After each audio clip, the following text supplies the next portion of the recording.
Abramos então em Gênesis capítulo 5. Nós leremos alguns versículos deste capítulo, mas vamos considerar todo ele. Na verdade, nós vamos considerar aquilo que está no capítulo 4, final, desde o 17 até o capítulo 5, mas nós vamos ler o capítulo 5 de Gênesis.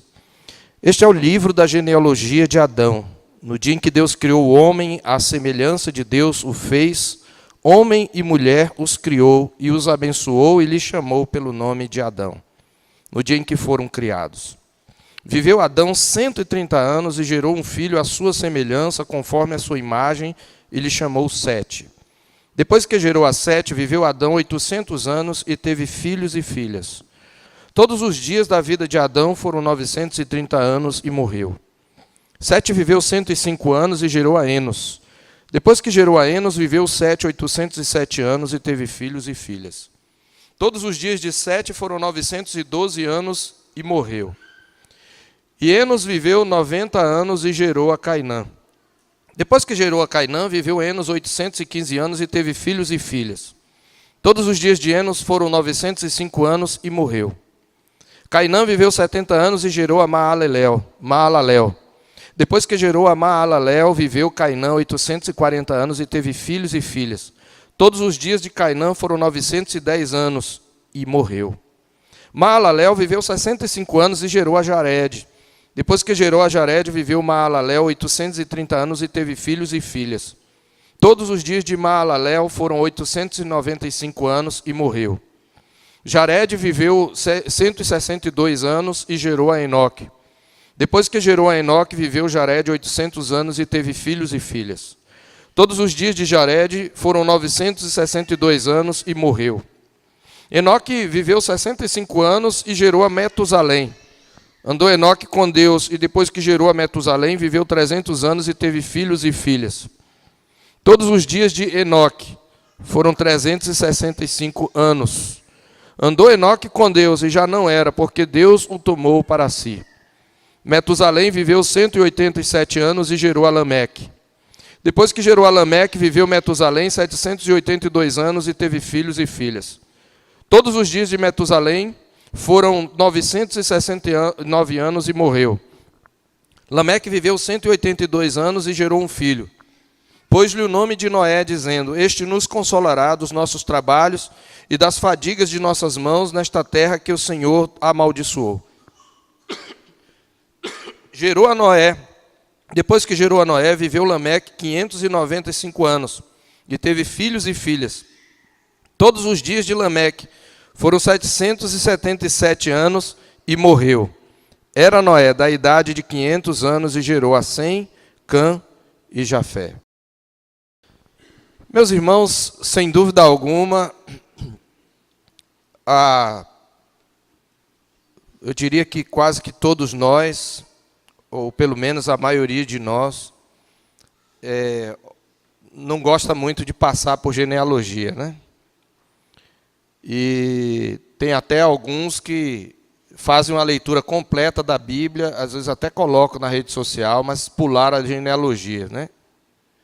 Como disse um certo pastor, Deus está vendo. Você disse que leu a Bíblia toda, mas pulou a genealogia. Mas, meus irmãos, as genealogias elas são muito mais do que um cansativo catálogo de nomes estranhos. As genealogias têm muito a nos ensinar. Existem estudos e mais estudos, até mesmo de pessoas que não têm um compromisso com o cristianismo, mas se utilizam, se interessam pela Bíblia como literatura, que demonstram que as genealogias são fundamentais para nós compreendermos toda a tessitura da revelação bíblica.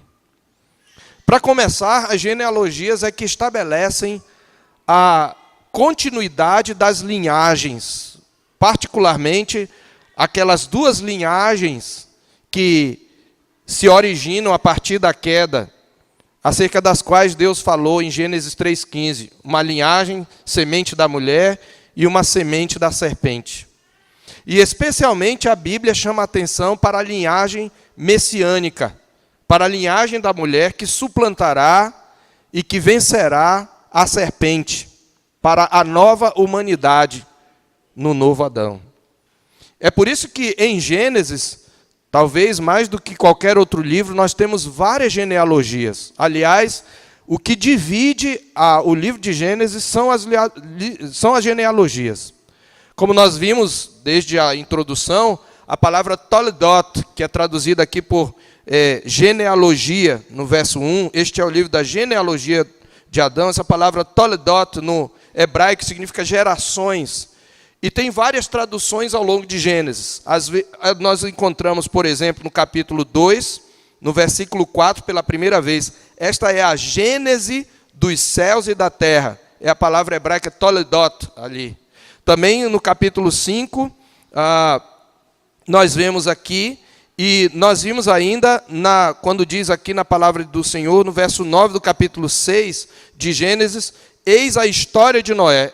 Essa palavra traduzida por história é a mesma Toledot. Significa como é que aquela geração se originou. E o livro de Gênesis ele tem uma divisão em 10 partes. Você tem desde o início da geração dos céus e da terra até a geração de Terá e de Abraão. E você vai ver o tempo todo as genealogias ali. Então, é isso que divide e dá unidade ao livro de Gênesis. Ele vai descrever a história da redenção e uma linhagem que vai sendo mantida e vai sendo desenvolvida pelo Senhor ao lado de outra linhagem maldita que vai se opor àquela linhagem que o Senhor estabeleceu para ser linhagem messiânica. Mas não é só isso. Se você um dia tirar um tempo para estudar só as genealogias e anotar, pelo menos fazer algumas comparações, você vai ver que elas não são colocadas, elas não são dispostas da mesma maneira. O arranjo pelo qual o narrador coloca as genealogias também indica algo que ele quer nos ensinar.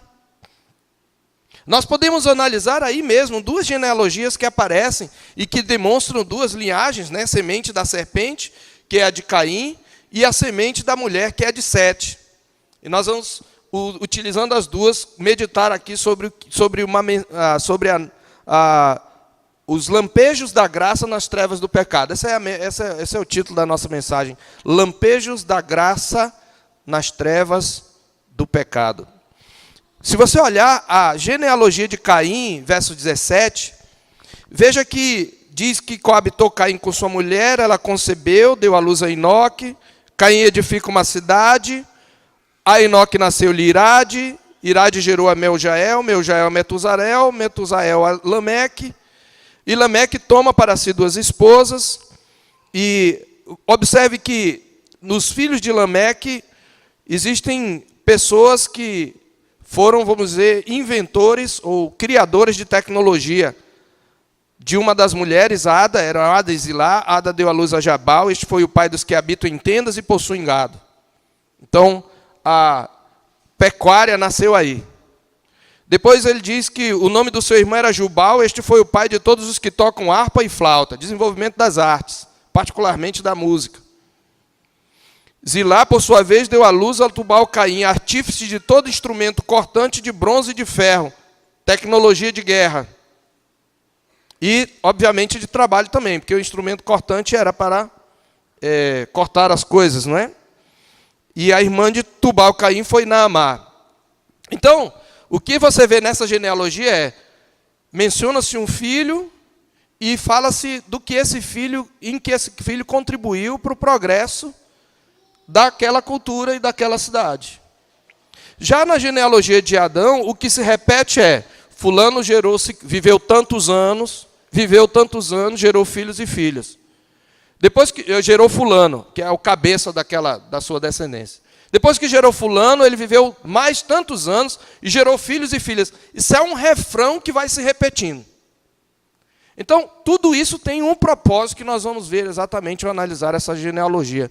E é com isso que eu quero, então, falar sobre exatamente o que aqui mostra são, em primeiro lugar, as trevas do pecado se alastrando e avançando na história do mundo.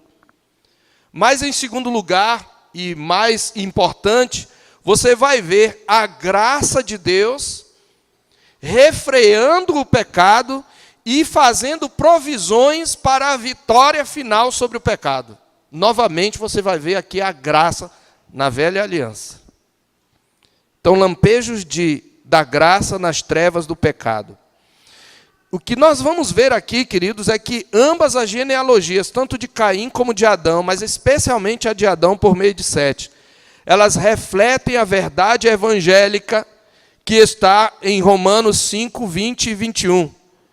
Sobreveio a lei para que avultasse a ofensa, mas onde abundou o pecado, superabundou a graça.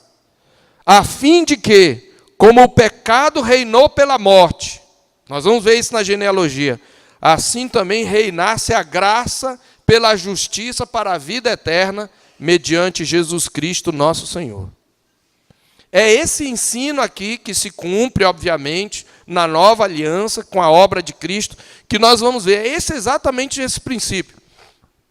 A lei de Deus, que depois vai ser proclamada lá em Moisés, ela avultou, ela demonstrou toda a malignidade do pecado. É isso que Paulo quer dizer. A lei veio para mostrar toda a malignidade do pecado. É isso que significa avultar a ofensa. Intensificar a noção da malignidade da ofensa. Só que onde abundou o pecado, superabundou a graça. Então, meus irmãos, dando início aqui, nós vemos que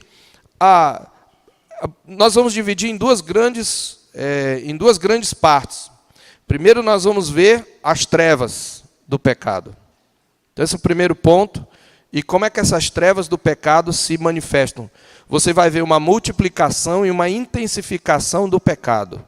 É isso que vai acontecer, aliás, até o capítulo 11, claramente. Sempre o pecado se multiplicando e Deus intervindo. O pecado se multiplicando e Deus intervindo. Até o episódio da Torre de Babel. Essa é a história primitiva, ou pré-história. É a história antes da história patriarcal.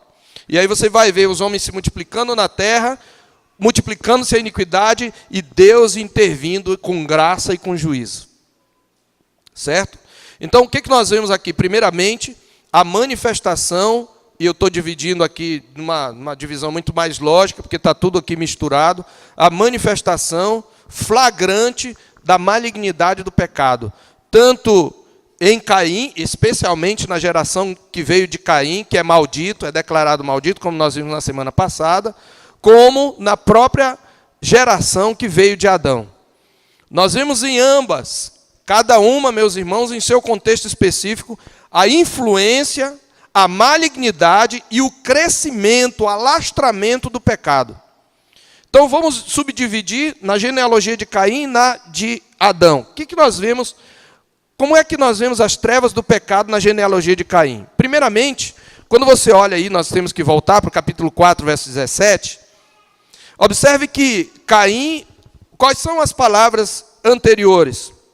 Diz o verso 16, retirou-se Caim da presença do Senhor e habitou na terra de Nod, ao oriente do Éden. Aqui está se cumprindo a maldição que Deus havia pronunciado sobre Caim. Você lembra no versículo 11, quando ele mata seu irmão? És, pois, agora maldito por sobre a terra, cuja boca se abriu para receber de tuas mãos o sangue de teu irmão. Ele está pronunciando uma maldição. Lembremos-nos que Deus não declarou nem Adão nem Eva malditos, lá em Gênesis 3. Mas Deus declarou a serpente maldita e a terra maldita. Porque se ele tivesse amaldiçoado Adão, como já dissemos, toda a humanidade então estaria perdida, porque a maldição teria que se cumprir. Na verdade, a maldição que vem da quebra do pacto já estava presente em Adão. Mas a pronúncia de uma maldição da parte de Deus significa destruição, significa perdição definitiva. Mas ele chama Caim de maldito, então ele está indicando Caim é semente da serpente. E ele diz, olha, quando você lavrar o solo, agora ele era agricultor, ele não vai te dar mais a força, você não vai mais conseguir, porque você semeou o sangue do seu irmão. E você será fugitivo e errante pela terra. E ele funda uma cidade, ele habitou numa terra chamada Terra de Nod, que é exatamente a palavra para fugitivo, errante, traz a ideia, como eu falei, do cambalear errante de um bêbado. Então ele seria uma pessoa que se retiraria da presença do Senhor. Então veja, e quando ele edifica uma cidade, no verso 17, ele edifica essa cidade e ele chamou essa cidade pelo nome do seu filho, que é Enoque. Uma coisa interessante é que nós temos dois nomes que se repetem nas duas genealogias, Enoque e Lameque. E eles apontam para momentos importantes dessas duas sementes. Porque o que significa a edificação da cidade aqui? No contexto de Gênesis e no contexto do Êxodo, porque Moisés está escrevendo e ao mesmo tempo pregando para o povo de Israel, você lembra que o povo de Israel estava nas grandes cidades de Pitom e Ramsés, grandes centros urbanos, e eles estão sendo convocados a peregrinar para uma terra que eles não conheciam, apenas baseado na sua própria confiança da palavra do Senhor, baseado na palavra do Senhor. Então eles são chamados a peregrinar, a deixar a cidade. Então Moisés está mostrando aqui a cidade como um instrumento de rebelião contra Deus. Porque o que é que Caim tinha que fazer agora? O que resume a vida de Caim? Ele seria fugitivo, ele estaria sempre fugindo da presença do Senhor, e ele também estaria errante. E a palavra cidade aqui indica não apenas um povoado, mas um povoado que é cercado e protegido por uma fortaleza, por uma muralha. A cidade, portanto, queridos, é aqui, como nós falamos, a edificação da cidade dos homens, para usar uma expressão aqui de Agostinho no seu livro Cidade de Deus e Cidade dos Homens. E essa cidade dos homens é a semente da divinização do Estado. Então, vou repetir aqui. Primeira manifestação das trevas do pecado na geração de Caim é a edificação da cidade dos homens como semente da divinização do Estado. O Estado só é criado mediante uma sanção de Deus lá em Gênesis 9, mas eu creio que a semente do Estado está aqui. Como nós vimos na mensagem anterior, Caim construiu essa cidade e deu a ela o nome do seu filho. Então, além dela ser uma fortaleza erguida contra Deus, porque ele se tornou fugitivo de Deus, esse projeto exalta quem? Ele dá o nome de quem? Do seu filho. Você já viu como é que a geração piedosa de Abraão celebra o nome de lugares? Os lugares são sempre celebrados com menção a Deus, nunca com menção a homem. Pode olhar. Betel, o que significa? Casa de Deus. Manaim, literalmente 2 acampamentos, porque havia um acampamento de Deus junto com o acampamento de Jacó. Mas é uma alusão ao acampamento de Deus. Peniel, face de Deus.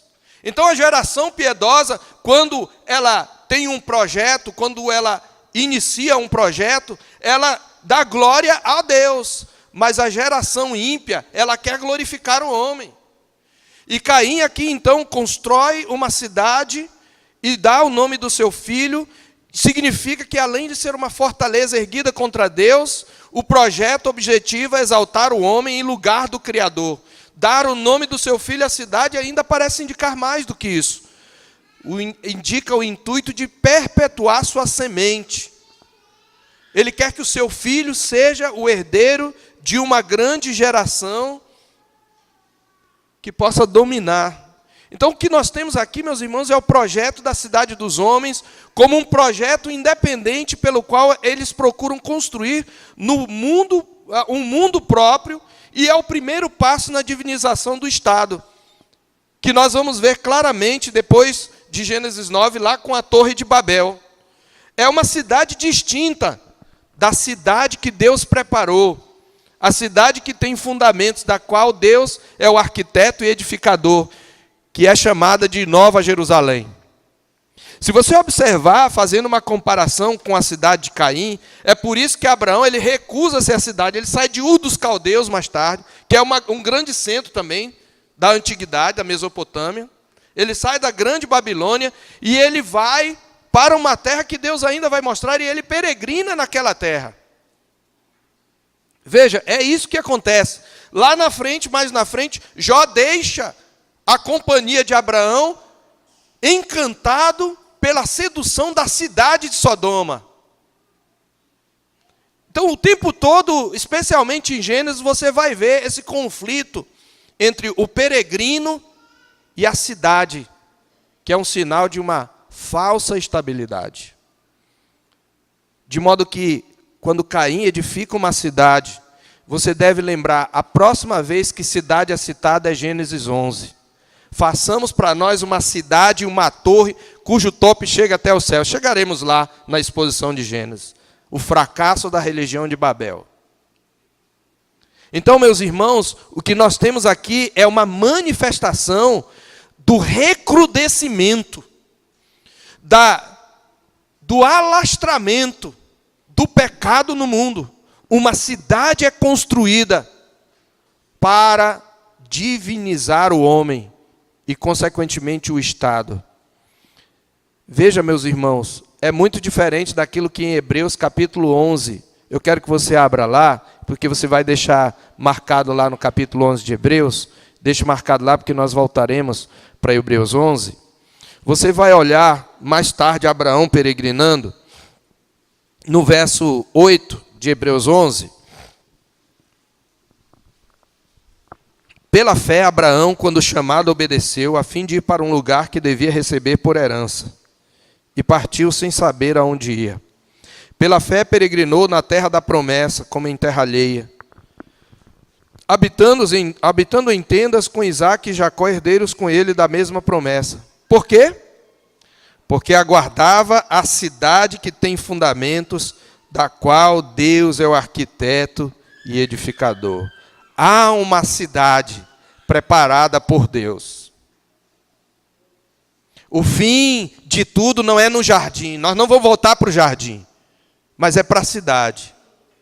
E se você olhar mais à frente, no verso 13, e Enoque e Noé estão incluídos aqui, todos estes morreram na fé, sem ter obtido as promessas.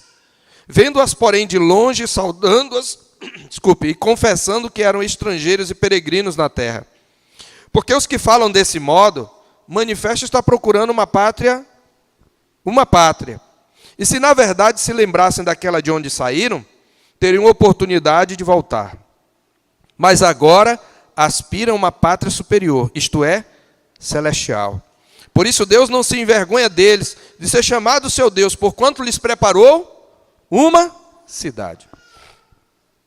Deixe marcado aí, querido, porque nós vamos voltar a esse capítulo 11 de Hebreus, que ele nos ajuda muito em entendermos a genealogia. Então veja, esta cidade dos homens, ela está em contraste com a cidade que tem fundamentos, da qual Deus é o arquiteto e edificador. E que ele começa a fundar em Gênesis 12, porque depois de Babel, o que é que você tem? Jerusalém, em embrião, em semente, através de Abraão. Mas antes de se tornar uma cidade, é preciso peregrinar. Então, meus irmãos, o primeiro subponto aqui, nós vemos as trevas do pecado na edificação da cidade dos homens, como semente da divinização do Estado. Porque a cidade, obviamente, é o primeiro passo, né? Uma cidade tem um governo. E o fato de Caim dar o nome do seu filho indica quem ele queria que governasse. Mas, em segundo lugar ainda, na geração de Caim, nós temos as trevas do pecado na promoção da imoralidade e na celebração da violência. Vou repetir, promoção da imoralidade e celebração da violência. Você tem edificação da cidade dos homens como semente da divinização do Estado e promoção da imoralidade e celebração da violência. Veja, a escalada do pecado na cidade dos homens tem seus clímax, como nós vimos, em Lameque. O sétimo depois de Caim. Os sétimos e os décimos nessa genealogia são muito importantes em Gênesis. Você sabe, o número 7 tem uma simbologia. A genealogia ela não descreve uma geração de todos os descendentes, não, mas de descendentes específicos. As genealogias elas pulam. Se você olhar, por exemplo, lá em Mateus tem uma genealogia de Cristo e em Lucas tem outra genealogia. As duas não são contrárias, elas se complementam. É que a genealogia ela seleciona cabeças. Ela seleciona representantes específicos das gerações. Muitas pessoas quiseram marcar, por exemplo, quantos anos tem a Terra com base na genealogia. Não vai conseguir. porque a genealogia não refere uma cronologia exata. Ok? Então, isso aqui é importante. Mas onde é que nós temos essa promoção da imoralidade? Veja, Lameque é o 7º depois de Adão. Não, depois de Caim. Contando com Adão, Caim e até chegar a Lameque. E esse número 7 tem uma simbologia. Lameque é uma pessoa real, mas ele é colocado como o 7º descendente, com uma simbologia. 7, você lembra, tem a ideia de algo completo, algo perfeito. Então é quando o pecado chega a uma espécie de estado de plenitude na posteridade de Caim. E isso fica muito claro que tanto a imoralidade como a violência. Primeiro, Lameque, o 7º depois de Caim, é o primeiro polígamo. Ele tem 2 mulheres, é Lameque quem funda a poligamia. Veja aqui, está muito claro. Lameque tomou para si 2 esposas. O nome de uma era Ada e a outra se chamava Zilá. Então veja, ele é o primeiro polígamo, mas não é só isso. Ele é um assassino frio, que mata por motivo banal e ainda celebra o feito com uma poesia. Por isso nós dizemos que é promoção da imoralidade e celebração da violência. Veja, ele faz poesia. Depois de falar dos descendentes de Lameque, veja o verso 23. Disse Lameque às suas esposas. Veja, isso é uma poesia. A outra coisa interessante em Gênesis é que os blocos sempre têm um término, pelo menos nessa primeira parte, com poesia. Você lembra o clímax da criação da mulher, tem uma poesia. A própria maldição de Deus à serpente é uma poesia. Do ponto de vista da estrutura da língua hebraica, é um texto poético. O sermão de Deus para Caim, nós mostramos isso na semana passada, é uma poesia. É poético. E aqui olha o que ele diz. Ada e Zilá, ouvi-me, primeira linha. Vós, mulheres de Lameque, escutai o que passo a dizer-vos. Veja, a mesma estrutura, sextupla, lá de Deus falando a Caim. No capítulo 4, versos 6 e 7. Mulheres de Lameque, escutai o que passo a dizer-vos. É a mesma coisa que ele está falando numa segunda frase. Isso é poesia hebraica. Terceira linha. Matei um homem porque ele me feriu. Quarta linha, rimando com essa. E um rapaz porque me pisou. Veja, ele está dizendo, um homem me feriu. Ele não tirou a vida de Lameque. Ele feriu a Lameque. E a palavra pisou pode ser traduzida por arranhou. O homem em alguma briga o feriu, eles brigaram por alguma razão e o arranhou. E o que foi que ele fez para o homem pagar essa ferida? Ele matou, ou seja, foi ferida por uma vida. A lei de talião que Moisés promulgou e que já existia inclusive antes da lei de Moisés, no Código de Hammurabi, ela dizia olho por olho, dente por dente, mão por mão, pé por pé, cabeça por cabeça. Vida por vida. Essa lei é uma lei justa. Ela não é injusta. Ela está dizendo, aquilo que você tirou vai ser tirado de você. E ela estabelece um princípio de justiça retributiva. Mas aqui de Moisés, aqui Lameque não é lei de talião. Veja, em vez de vida por vida, Lameque estabelece um padrão de vida por um arranhão. É uma retribuição além da ofensa.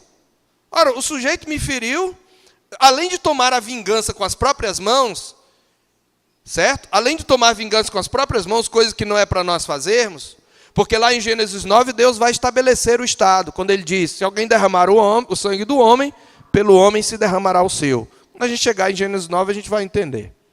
Mas aqui, Lameque, primeiro, toma a vingança com as próprias mãos. Segundo, a reação à ofensa é desproporcional.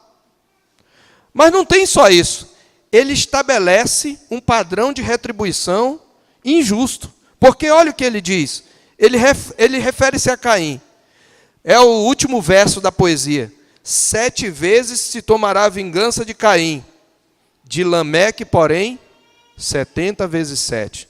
Qual é a alusão que ele está fazendo? Quando Caim é amaldiçoado pelo Senhor, ele diz, olha, quem comigo me encontrar vai me matar, eu vou morrer. E Deus disse, não, Caim. Deus manifesta uma graça que é como graça comum em Caim. Deus tem todo o direito de matar Caim naquele momento, mas ele dá a Caim ainda um prolongamento da vida. Isso é graça, graça comum. E ele disse assim, olha, quem te matar será vingado 7 vezes. Aqui está o primeiro padrão da justiça retributiva. A expressão 7 vezes traz a ideia de uma justiça completa e perfeita. Está dizendo, quem matar você vai ter que sofrer juízo, sanções. Então há uma justiça retributiva aqui estabelecida por Deus. Só que Lameque está querendo sobrepujar a justiça de Deus. Quando você quer sobrepujar a justiça de Deus e estabelecer a sua justiça, o que é que você produz? Injustiça. E isso mostra como as trevas do pecado, meus irmãos, estão tomando domínio e tomando corpo e tomando forma na humanidade. É o pecado da violência elevado à última potência. Lameque está usando de uma autoridade, está estabelecendo aqui como força tirânica, ele tem 2 mulheres. Se você olhar toda a história bíblica, você vai ver, e na história da humanidade, que 2 coisas são claras como instrumento de poder. Exatamente a poligamia, os grandes e famosos reis tinham muitas mulheres, até reis piedosos da linhagem de Israel cometeram esse pecado, que é um pecado, e você vai ter também uma violência tirânica.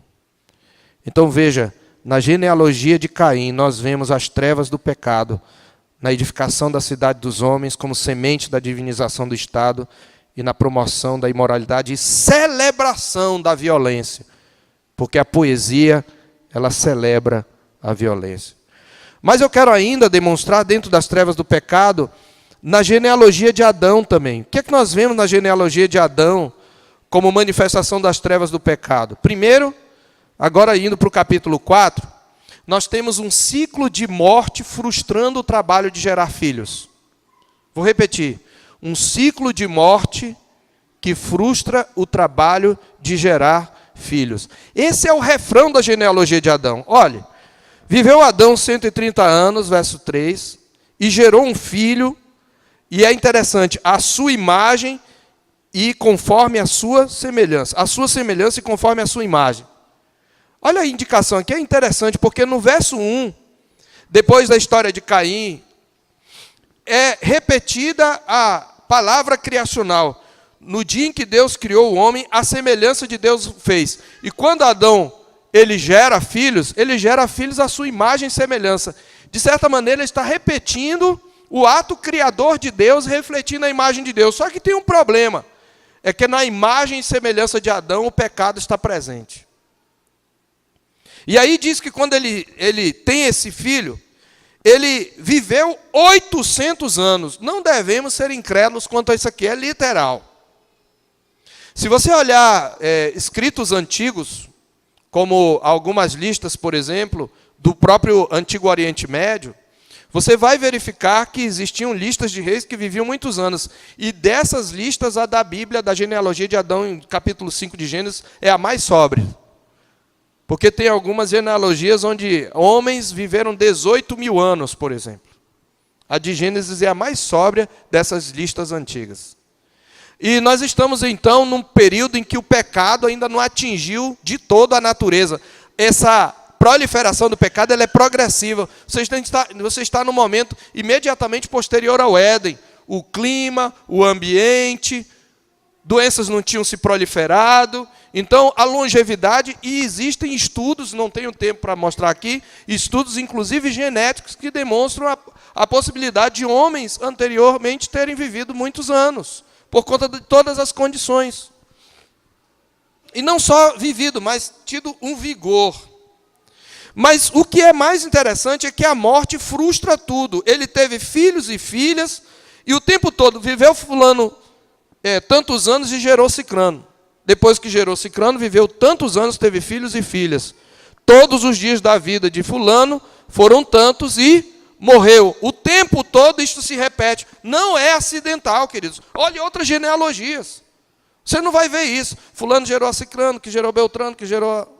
É assim a genealogia. Tem umas que são de trás para frente. Mas por que ele coloca aqui que fulano gerou ciclano e morreu, e morreu, e morreu, e morreu? Ele está dizendo um ciclo de morte introduzido pela quebra da aliança, está frustrando o trabalho de gerar filhos. Mas há uma segunda manifestação das trevas do pecado, que é uma terra amaldiçoada, frustrando o trabalho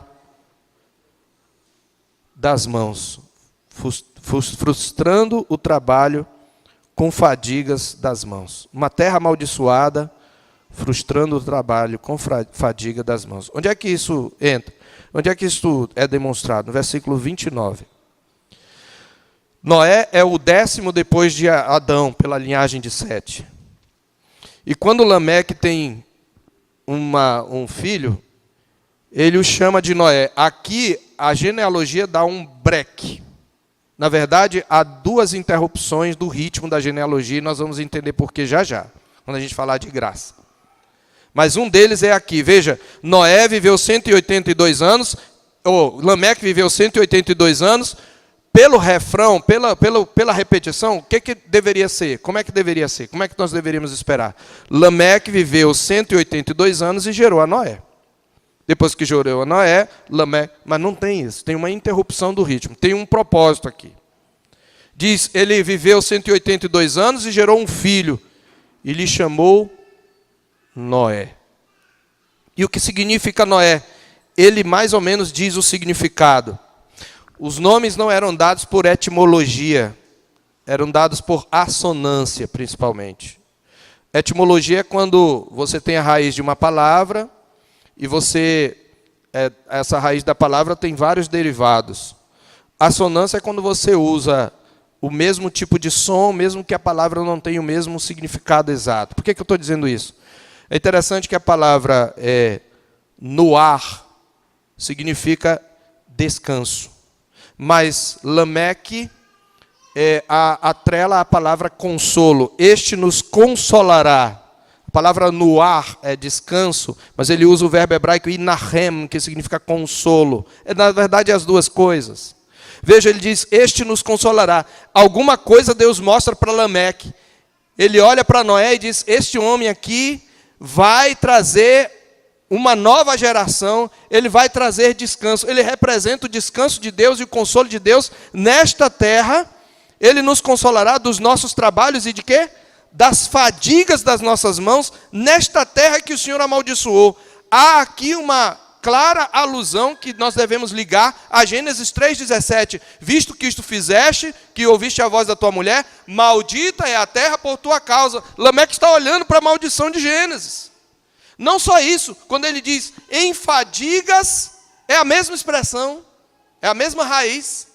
Em fadigas obterás o fruto. Ele está aqui dizendo, olha, nós estamos sofrendo a fadiga das nossas mãos. Então o desabafo de Lameque, que é uma profecia, um desabafo, está mostrando que a terra amaldiçoada frustra o trabalho e a fadiga das mãos dos homens. Isso é uma manifestação das trevas do pecado. Contudo, meus irmãos, e aí nós vamos então para a segunda parte, e a melhor, é nesse cenário sombrio que nós podemos vislumbrar os lampejos da graça. E nós vamos ver que, embora o pecado se alastre e traga frustração para os homens, através da tentativa de divinização do homem, da celebração da violência, da imoralidade sexual, apesar da morte frustrar o trabalho de gerar filhos e dos espinhos e abrolhos frustrarem a fadiga, o trabalho com fadigas das mãos dos homens, a graça de Deus, você vai ver nessas genealogias um testemunho do controle soberano de Deus sobre o pecado e suas consequências. Deus não perdeu o controle, o homem perdeu, mas Deus não perdeu. Ele continua reinando soberano e controlando o pecado e suas consequências. E por ser essa a linhagem messiânica, é na semente da mulher, por meio de Sete, e não na da serpente, de Caim, que nós vemos a ministração da graça especial de Deus. E você vai ver aqui os dois aspectos da graça de Deus. Você vai ver a graça comum, que é a graça que Deus manifesta indistintamente para com todos os homens, que não envolve necessariamente a salvação, mas envolve dar a eles, conceder a eles benefícios, como você vai ver a graça especial, pela qual Deus salva os homens do pecado e do juízo. E óbvio que a graça especial vai estar demonstrada na genealogia de Adão. Mas vamos então aos lampejos da graça nas trevas do pecado. Vamos olhar primeiro, nós vamos dividir em 2 pontos aqui, esse segundo ponto. Os lampejos da graça nas trevas do pecado. Primeiro, a graça se manifesta aqui na manutenção das bênçãos criacionais. Eu já vou adiantar os 2 pontos. E segundo, na manutenção da promessa messiânica. Aqui vem a graça especial. Então vou repetir, para ficar bem didático aqui. A graça de Deus, ela lampeja nas trevas do pecado primeiro através da manutenção das bênçãos criacionais. Aqui nós estamos falando de graça comum. Ok? E segundo, ela também se manifesta aqui na manutenção da promessa messiânica. A promessa de redenção. Aqui está a graça especial. É óbvio que a graça comum, ela vai se revelar tanto na geração de Caim como na de Adão por meio de Sete. Mas a graça especial somente na de Adão. Vamos ver então? Veja, especialmente, vamos falar aqui então da graça comum, na manutenção das bênçãos criacionais. O que é que nós temos aqui? Na genealogia de Caim, vamos ver aqui. Apesar da maldição da queda, já na genealogia de Caim, mesmo amaldiçoada, nós temos primeiramente como manifestação da graça comum a manutenção de um padrão de justiça retributiva. Vou repetir, a manifestação de um padrão de justiça retributiva. Queridos, a justiça retributiva é um instrumento da providência de Deus para refrear o pecado nos homens. Você deixa de fazer muitas coisas porque você sabe que pode pagar por aquilo que você fez. Você muitas vezes deixou de ultrapassar o sinal vermelho, não por amor ao bem, mas muitas vezes por temor do mal. O crente devia fazer pelas 2 coisas. Tanto por temor da punição, como por dever de consciência. A Bíblia diz lá em Romanos 13. Onde é que nós vemos a manutenção do padrão de justiça retributiva? Na palavra de graça comum de Deus a Caim, no capítulo 4, verso 15. Você lembra? Caim diz, olha, eis que me lanças da face da terra, e da tua presença hei de esconder-me, serei fugitivo e errante pela terra, quem comigo se encontrar me matará. Mas o Senhor diz, assim, qualquer que matar a Caim será vingado 7 vezes. Nós estamos nos primórdios da humanidade. E diz que Deus põe um sinal em Caim. Alguns dizem que o sinal era a cor da pele dele. Mas se foi, acabou tudo, porque acabou tudo com dilúvio. Não tem nada a ver isso. Nós não sabemos que sinal foi. Mas havia algum sinal que os homens tinham, quando olhassem, tinham que saber que quem o ferisse de morte seria vingado 7 vezes. Nós já mostramos que essa expressão significa uma perfeita justiça retributiva. E o objetivo é de refrear, conter e manter sob controle o avanço da violência. Meus irmãos, não se enganem, isso vai desembocar no papel do Estado. Nós temos aqui um princípio, inclusive, de implicações políticas. Não se engane, mesmo o Estado mais opressor e mais tirano, ainda é um instrumento para refrear o pecado. É claro que ele vai alastrar o pecado por um lado. Mas o que eu estou dizendo é, um país sem governo é pior do que um país ainda com governo tirânico. Veja a comparação que eu estou fazendo para você entender. Eu não estou dizendo que tirania é justificável. O que eu estou dizendo é que existe o desgoverno e existe um governo tirânico. Eu vou dar um exemplo, que é o Iraque. O Iraque tinha Saddam Hussein, ele foi preso, foi morto, ok, deveria ter sido executado, mas não tem governo no Iraque. Ele está pior do que na época de Saddam Hussein. Por que as pessoas não querem tirar Bashar al-Assad, por exemplo, lá da Síria? Ele é um tirano, o dele está preparado, Deus vai julgá-lo, mas se tirar Bashar al-Assad, o Estado Islâmico domina. Essa é a crise. Claro que existem interesses econômicos, eu não estou dizendo que não existe, mas existe essa preocupação também. Quando Bashar al-Assad ele se enfraquece, o Estado Islâmico se fortalece. Quando o Estado Islâmico se enfraquece, ele se fortalece. Quem é pior? Eu não vou entrar nessa discussão aqui, mas o que eu quero dizer é, mesmo um governo ruim, ainda é melhor do que a anarquia. Isso aqui é importante porque existem anarquistas. O anarquismo é uma filosofia política. Quando o Haiti viveu mais de 20 anos, ou 20 anos ou mais, de ditadura corrupta. Mas quando o Haiti foi estremecido, destruído por um terremoto, a coisa se tornou pior. Claro que às vezes Deus usa as calamidades para melhorar, como acontece nos lugares onde houve, por exemplo, o tsunami. Mas porque se levantaram outros governos. O ponto é que Deus usa o governo, a autoridade constituída, para refrear o pecado. Então você tem um Brasil, por exemplo, que teve muita gente que é corrupta, óbvio, e a gente quer que elas saiam dali, mas alguém tem que ficar no lugar. Então, essa manutenção de um padrão de justiça retributiva, ela assegura o mandato social. Lembra da aliança da criação? Quem não lembra, a mensagem já está lá no YouTube. A aliança da criação. Tá? Então, veja, o mandato social está mantido aqui. Mas há uma segunda manifestação da graça comum de Deus, como manutenção das bênçãos criacionais. É a manutenção da inteligência e da criatividade. E aqui é uma manutenção também, é uma capacitação para manter e para executar o mandato cultural. Veja os versículos 17 a 22 de Gênesis 4. Aqui a palavra de Deus mostra que os filhos de Lameque, um deles foi o pai dos que habitam em tendas e possuem gado. Ele desenvolveu tecnologias para o desenvolvimento da pecuária. O outro filho, que era Jabal, ou Jubal, foi o pai dos que tocam harpa e flauta. Desenvolvimento de habilidades artísticas. Tecnologia e habilidades artísticas. Depois você tem Tubal-Caim, artífice de todo instrumento cortante de bronze e de ferro. O que é que você está vendo aqui?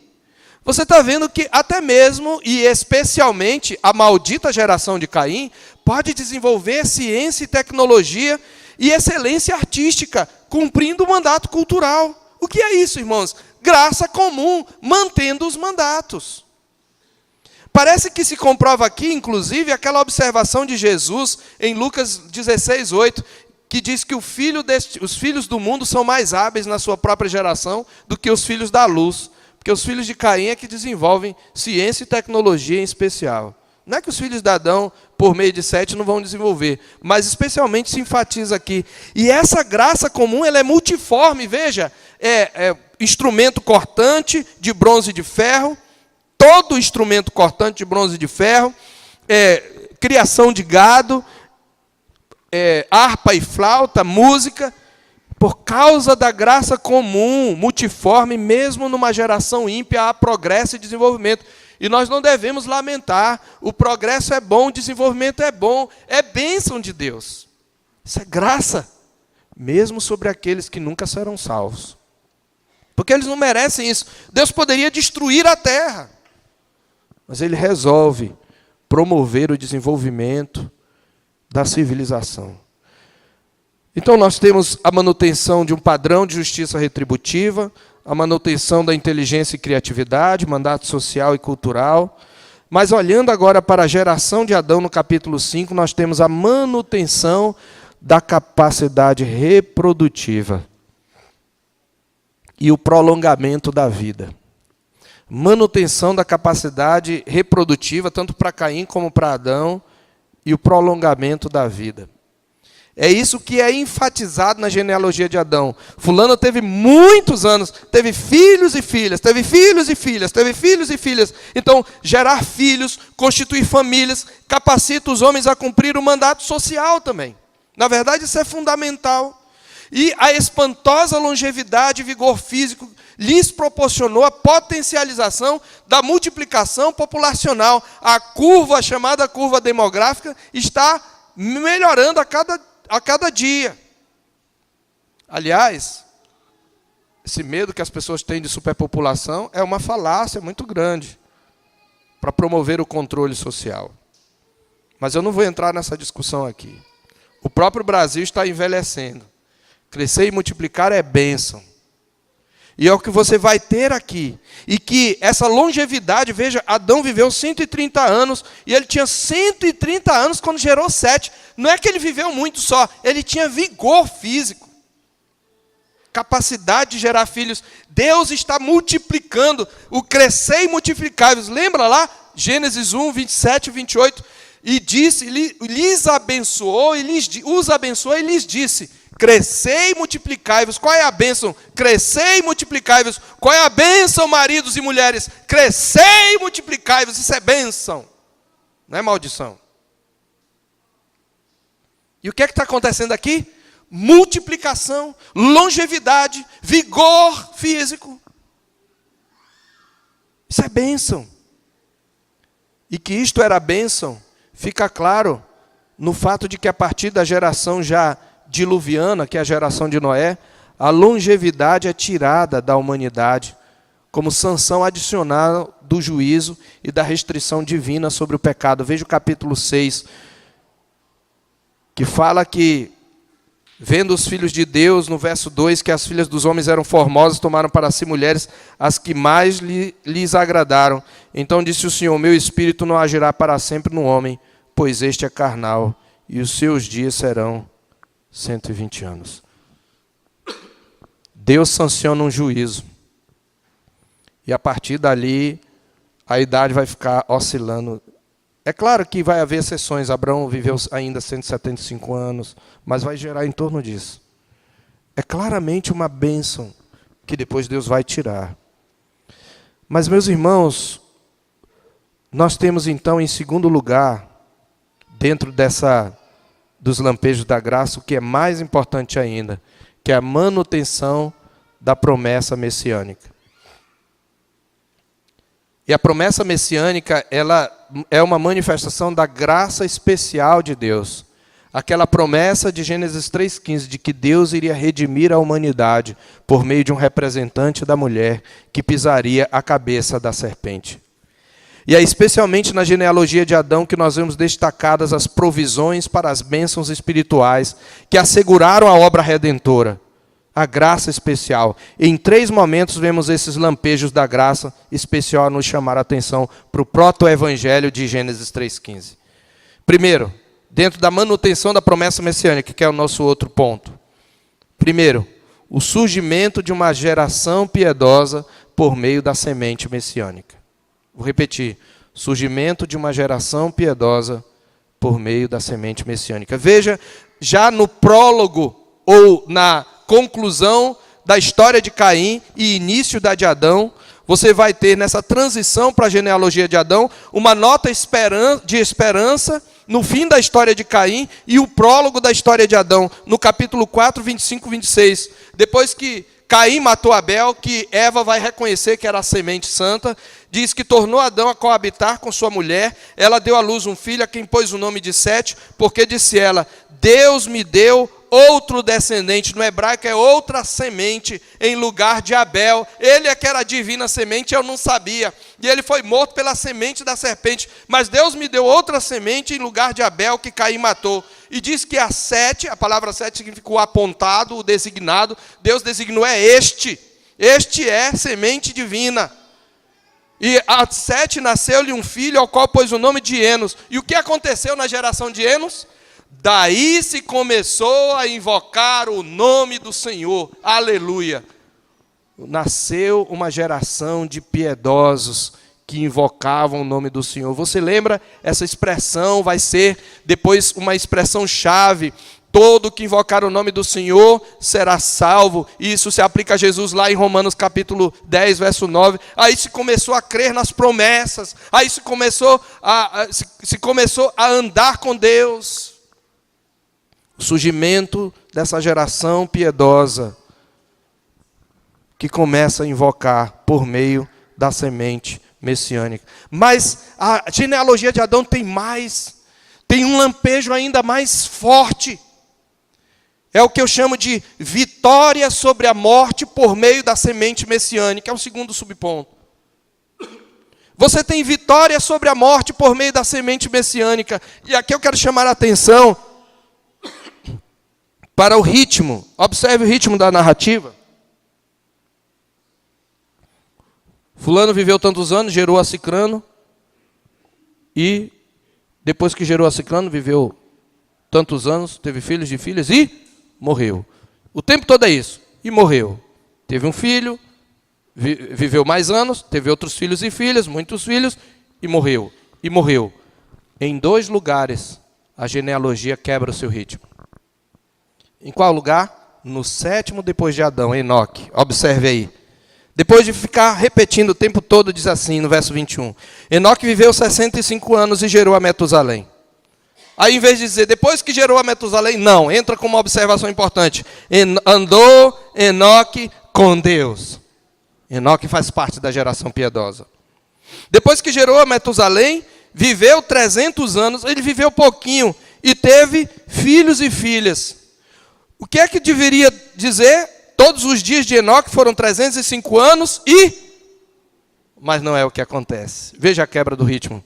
De novo no verso 24. Andou Enoque com Deus e já não era, porque Deus o tomou para si. Sabe o que isso significa? Enoque não viu a morte. Enoque foi arrebatado vivo para junto do Senhor. É isto que claramente está em Hebreus capítulo 11. 2 homens na Bíblia não veem a morte antes da velha aliança. Elias e Enoque. Aí você pergunta, mas todos não pecaram, carecem da glória de Deus, a morte passou a todos os homens? Sim, mas existe um fator pelo qual Enoque pôde não experimentar a morte. E é o mesmo fator também pelo qual a última geração antes da vinda de Cristo, que estiver viva na sua vinda, não experimentará a morte. A Bíblia fala lá em 1 Coríntios 15, que os mortos em Cristo ressuscitarão primeiro, e nós, os que estivermos vivos, aqueles que estiveram vivos na vinda de Cristo, serão transformados. Eles não verão a morte também. Por quê? Porque ele andou com Deus. Então, já na geração de Adão, nós temos uma antecipação do arrebatamento. E eu não estou falando do arrebatamento secreto e pré-tribulacional, porque eu não creio em arrebatamento secreto e pré-tribulacional. O arrebatamento vai ser numa só vinda de Jesus, e a igreja sobe com ele, ele destrói tudo, a igreja desce com ele e reina para sempre. Eu não vou entrar nessa questão aqui, porque são querelas escatológicas, e a gente tratou disso, inclusive, no estudo de quarta-feira, mas eu estou pronto a tirar a dúvida de qualquer pessoa sobre qual é a posição que eu estou exposando aqui. Mas o que você tem aqui é claramente, mas não é só Enoque que interrompe esse ciclo de morte, também Noé. Porque veja, Noé viveu, Lameque, verso 28, viveu 182 anos e gerou, era para dizer Noé, mas ele gerou um filho. Aí há um suspense. E lhe chamou Noé. E há uma profecia. Veja, este nos consolará do trabalho e das fadigas das nossas mãos nesta terra que o Senhor amaldiçoou. E depois que gerou a Noé, viveu Lameque 595 anos e teve filhos e filhas. E aí era Noé da idade de 500 anos, gerou a Sem, Cã e Jafé. E interrompe a genealogia. Aí vem o dilúvio. Você sabe, nós vamos falar do dilúvio na próxima semana. Claro que Noé vai morrer, mas Noé não sofre o juízo. Noé é instrumento de salvação e o prenúncio de uma nova humanidade. Então, Enoque e Noé. Mas há outra coisa que os liga. Veja, qual é a característica comum e fundamental entre esses dois? Veja o que diz aí, verso 24. Andou Enoque com Deus, comunhão com Deus, vida piedosa. Veja o que diz lá de Noé. Quando ele fala que viu o Senhor, no verso 5 do capítulo 6, a maldade do homem que se havia multiplicado na terra e que era continuamente mau o desígnio do seu coração. Então se arrependeu o Senhor de ter feito o homem na terra, isso lhe pesou no coração. Ele prometeu fazer desaparecer o homem e os animais. Mas no verso 8 diz, porém Noé achou graça diante de Deus. Esta é a razão fundamental, tanto para a salvação de Noé, como para a salvação de Enoque. Noé achou graça. Mas há uma outra coisa, que é uma frase repetida para ambos. Eis a história de Noé. Noé era homem justo e íntegro entre os seus contemporâneos. Noé andava com Deus. Mesma coisa que se fala de Enoque. Ele andava com Deus. Piedade é a palavra que resume aqueles que vencem a morte. Mas não é só vitória sobre a morte por meio da semente messiânica. Em terceiro e último lugar, nós temos a esperança de uma nova criação por meio da semente messiânica. Que aí vai ser com Noé. O que Deus vai fazer? Nós vamos ver isso só na semana que vem. Mas no dilúvio, Deus salva o quê? Deus salva Noé e salva os animais. E nós vamos ver que no capítulo 9 ele repete a bênção da criação para Noé e para os animais. Crescer e multiplicar e encher a terra. Então, com Noé você tem não só a vitória pessoal, individual sobre a morte. Na semente messiânica há uma promessa de renovação, de restauração e de redenção de toda a criação. É isso que acontece. Por meio da semente messiânica. Queridos, eu quero já concluir. E eu quero que você vá para Hebreus, capítulo 11. Ali nós encontramos, do ponto de vista da responsabilidade humana, o fator fundamental para andar com Deus e ser objeto dessa graça especial, que traz vitória sobre a morte, que traz uma linhagem de piedosos e que traz esperança de renovação. No capítulo 11, Noé e Enoque figuram entre as testemunhas que são chamados heróis da fé. Veja o verso 5. Pela fé, Enoque foi trasladado, foi arrebatado para não ver a morte. Não foi achado, porque Deus o trasladara, pois antes da sua trasladação obteve testemunho de haver agradado a Deus. Foi pela fé. Pela graça sois salvos mediante a fé. E mais à frente, logo em seguida, no verso 7, pela fé, Noé, divinamente instruído acerca dos acontecimentos que ainda não se viam, e sendo temente a Deus, aparelhou uma arca para a salvação de sua casa, pela qual condenou o mundo e se tornou herdeiro da justiça que vem da fé. A verdadeira piedade é vivida pela fé, na palavra de Deus, nas promessas de Deus. Mas essa fé, ela se manifesta numa obediência aos mandamentos de Deus. Nós vamos ver na próxima mensagem como a fé que Noé demonstrou, ele demonstrou pela obediência. E aqui diz, no verso 7 mesmo, pela fé, Noé, divinamente instruído acerca de acontecimentos que não se viam, aparelhou uma arca, ele obedeceu a Deus. A genuína fé piedosa é uma fé obediente. E não só isso, eles demonstravam fé na palavra de Deus, obediência aos mandamentos de Deus, e eles também testemunharam do juízo e da salvação de Deus. No verso 7 mesmo de Hebreus 11 diz que Noé condenou o mundo e se tornou herdeiro da justiça que vem da fé. E lá, meus queridos, em 2 de Pedro, capítulo 2, verso 5, Noé é chamado de pregador da justiça. De alguma maneira ele pregou, nós vamos falar isso ainda na próxima semana, mas ele pregou, mas não foi só ele, Enoque também. Veja, há uma história que sobreviveu de um livro apócrifo, mas que é verdadeira e foi tomada por um livro inspirado, lá em Judas, versos 14 e 15. Enoque foi um profeta. Observe, Enoque profetizou no capítulo, em Judas, é o último livro, penúltimo livro, antes do Apocalipse. Quanto a estes foi que também profetizou Enoque, o sétimo depois de Adão, dizendo: eis que veio o Senhor entre as suas santas miríades.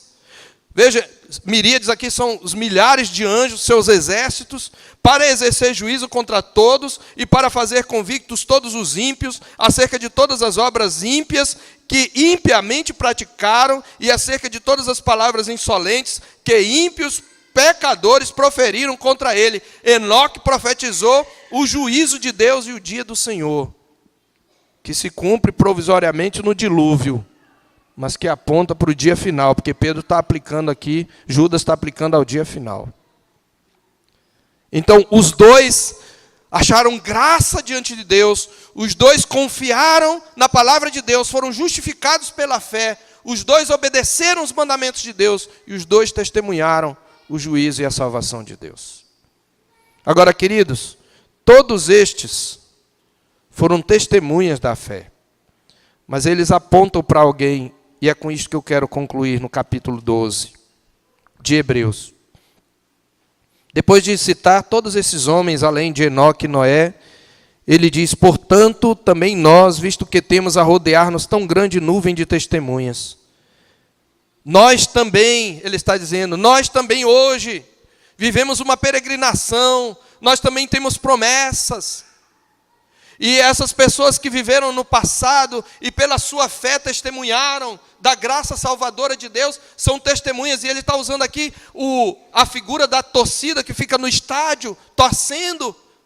A ideia é, o testemunho deles deve ser um incentivo para nós. Ele diz: desembaraçando-nos de todo o peso e do pecado que tenazmente assedia, corramos com perseverança, como Enoque e Noé, a carreira que nos está proposta. Mas não é olhando para eles, eles apontam para outra pessoa, olhando firmemente para quem? Para o autor e consumador da fé, Jesus, que veio a este mundo, que correu e que fez o que nem Enoque, nem Noé poderiam fazer. Conquistou a salvação para todo o seu povo.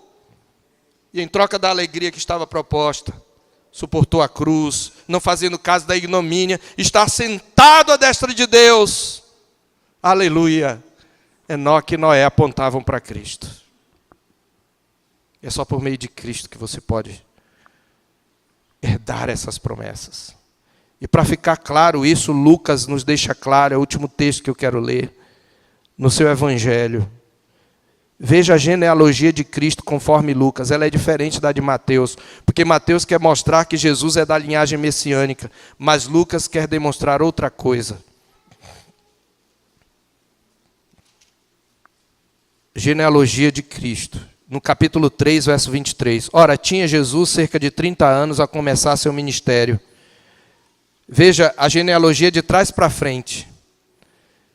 Veja, Jesus era como se cuidava, filho de José, filho de Eli, filho de Matate, filho de Levi, filho de Melqui, e ele vai retrocedendo. E eu quero avançar. Veja no verso 36. Salá, filho de Cainã, Cainã, filho de Arfaxade, Arfaxade, filho de Sem, este filho de Noé, filho de Lameque, Lameque, filho de Metusalém, Metusalém, filho de Enoque, Enoque, filho de Jared, este filho de Maalalel, filho de Cainã, Cainã, filho de Enos, Enos, filho de Sete, este filho de Adão, filho de Deus. Aleluia. O novo Adão, Lucas está dizendo, ele é o novo Adão. Queridos, os lampejos da graça nas trevas do pecado são uma motivação para vivermos neste mundo de treva, onde o pecado se alastra, uma vida piedosa e andar com Deus pela fé em seu Filho Jesus, na certeza de que um dia a vitória sobre o pecado será consumada, porque ela já foi garantida, ela já foi selada na cruz, quando Jesus morreu. Que o Senhor Deus nos dê a graça de vivermos essa vida piedosa no meio de uma geração pervertida e corrupta, pela fé, confiando na promessa em Cristo Jesus. Amém.